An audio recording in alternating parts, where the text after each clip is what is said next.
do you want to watch? What's on? Well, there's Survivor. There's the Real Housewives of Orange County. There's The Amazing Race. There's the food truck race on Food Network. Oh my God, I gotta get out of here. I gotta go make something. This is nuts. Bye. So, this is a sort of a different episode. We're trying to weave a whole bunch of still photographs and a whole bunch of video together and present it as one unit. It's the first time I've done this, so let's hope that it turns out okay.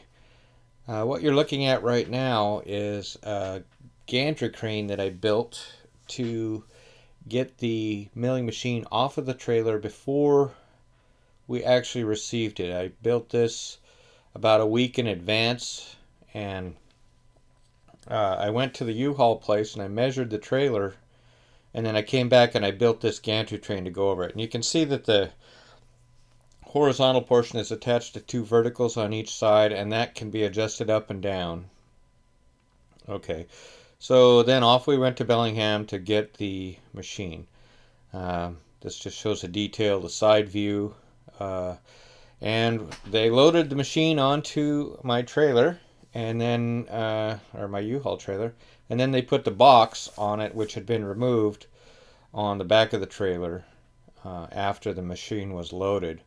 And they did this because of a special request I had that they inspect the machine. They wanted to make sure, after all the complaining I did after waiting, that the machine was in good shape, and it was. It's been a tremendous value. Anyway, here's the machine. We showed it going down the road, and here it is parked on the trailer in front of my workshop. Well, the machine that I had measured, or the trailer that I had measured at U-Haul, was in the middle of the night, and when I went to rent it, it turns out that it had been stolen and recently returned, and it needed tires and a bunch of repairs. So I didn't get to rent that one, and I ended up making a whole new gantry crane, essentially, building it in place because the trailer that I could rent was much wider than the one that I had originally designed around. So here you can see me.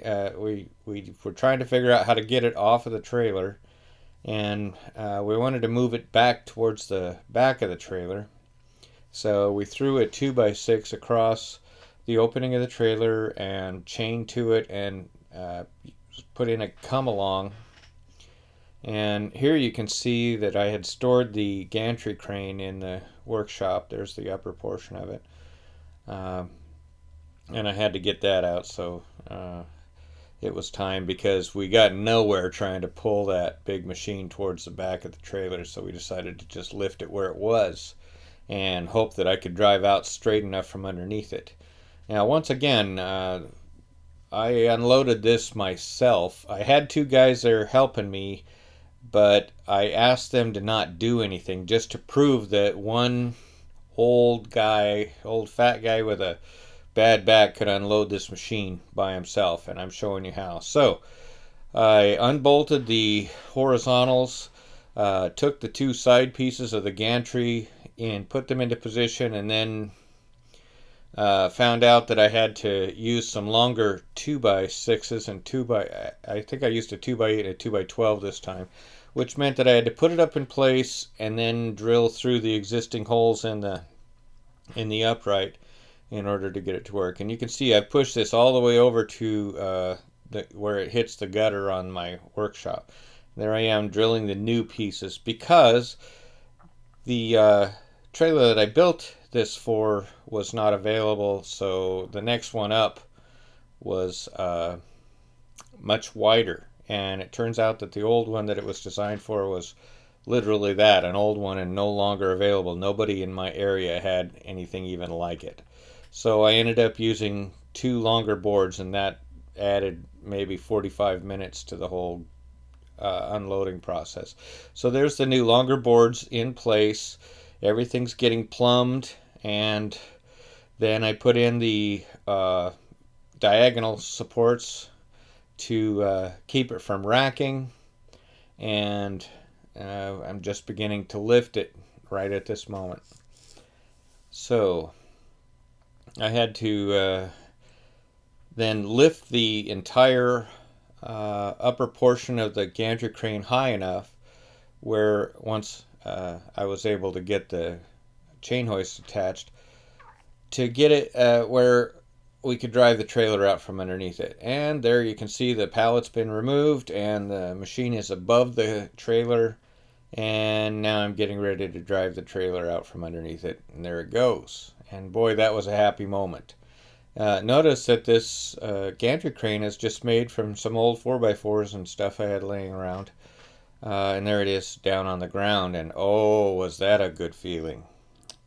Next, we used the come along to kind of just pull it into the garage, and then I lifted it I didn't get much documentation of that because the guys had left. This was the next day. And so at any rate, the question was how to move it into into place inside the workshop where it belonged. And I decided to lift the thing with my 2-ton Harbor Freight crane and put 4x4s underneath it, and then just rest it on the legs of the crane and move it into position that way. And here it is. It's finally up on the 4x4s, and oh my goodness, I'm glad, because that was quite a challenge.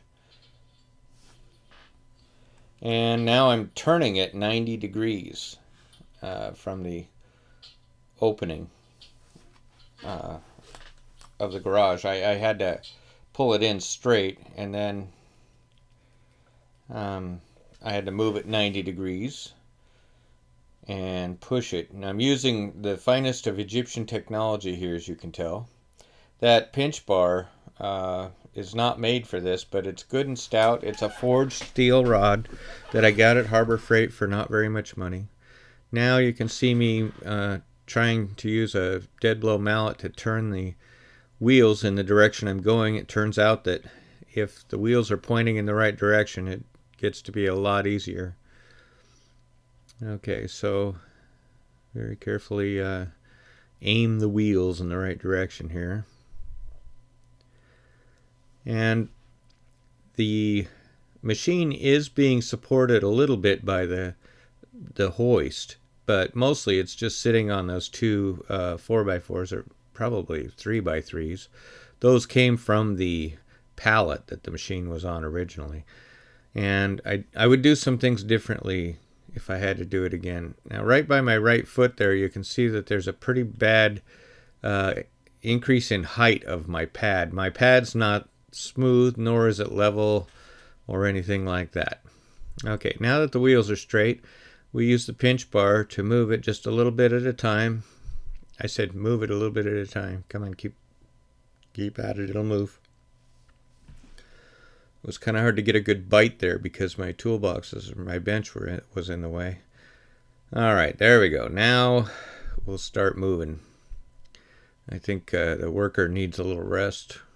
He's old and fat and tired. It's interesting to note that when I moved the surface grinder into this shop, I was out of it. The next day, I couldn't even walk. With this move, I tried really hard to avoid the heavy lifting and the overwork. So I was ready to work the next day after moving this thing. It was nice to have two guys there to call 911 if necessary. But I did all of the work, and my wife is filming this right now. You can see it goes fairly well until I get to this place where there's a lump that has to be gotten over. And she's kind of freaking out, going, oh my God, how's he going to get it over there? And I said, just a piece of cake, don't worry, baby, it'll be all right. And so there we are. We're up against the crack now, and it's actually a change in level. The machine has to come up about 3/8 of an inch to go over a bump in the concrete. And so we'll just take the little floor jack, also from Harbor Freight, and we'll just jack under one corner. And what that'll do is get that crane wheel where it doesn't have all that weight on it. And then I'll be able to go around and pinch it up over the lump, as you'll see here. And there was much rejoicing.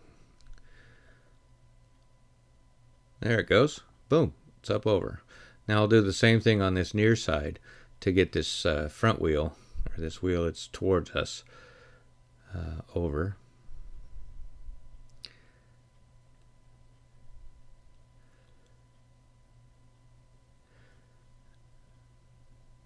I had originally a 1-ton crane, and I wasn't able to move the heavy equipment, so I bought this 2-ton crane, and then you'll notice there's a replacement jack in there. I bought the air over hydraulic jack because I do so much of this stuff on my own, or by myself.